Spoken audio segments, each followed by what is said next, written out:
Night of the Witching Moon is, what, about a dream? Or what's the origin? How did it come about? Well, when I was 3 and I was in that hospital and I came out of my coma, when I looked at my mother and I saw another mother standing beside her, that mother was a gypsy.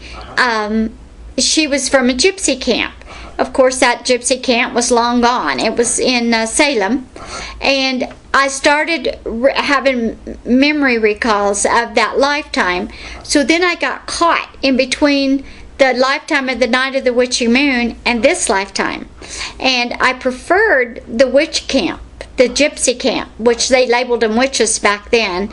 But you know we weren't. We were just herbalists. Yeah. And yet we were labeled. It was discrimination, and all we did was go out and gather herbs and make potions, and we cured the sick, and we helped the ladies who were having infertility problems become pregnant with our herbs. And Wild Oats or Whole Foods would make millions of dollars off us now, but back then it was discrimination, and they thought we were making brews. Oh, I visualized everything. Do you know that the whole book played out as a movie? And it still does. And I have a hard time sometimes remembering if I'm in that lifetime or if I'm in this lifetime, because I love that lifetime. And we were such a close family and such a close-knit community that I don't have that in this lifetime. And I miss them. And now all of them are they've all returned to me. All the people that have been in that lifetime now recognize who they were in that book. What's the story on how Sharon got involved with the book? Well, it was a fascinating story, actually. I was working at a group of ladies, and the way I do that is they gather a group of ladies together and I hold a party for them. And so this particular night when I first met Sharon, I just was reading the group of people, and we'd go off in a little private corner and I'd read each individual, and then I had dinner with them and left. And a little bit later they called me and asked me if I would do a regression on them.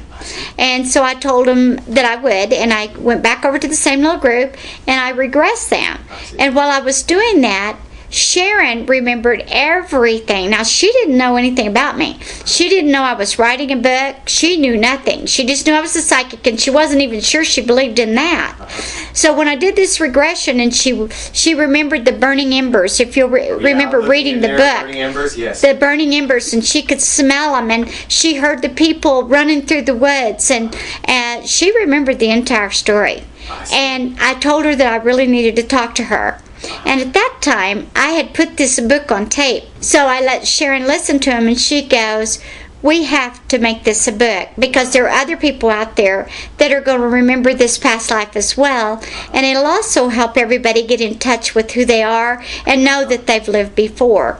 And so Sharon was my sister in that book. And she's a publicist. So once we wrote the book, then they published it. We self-published.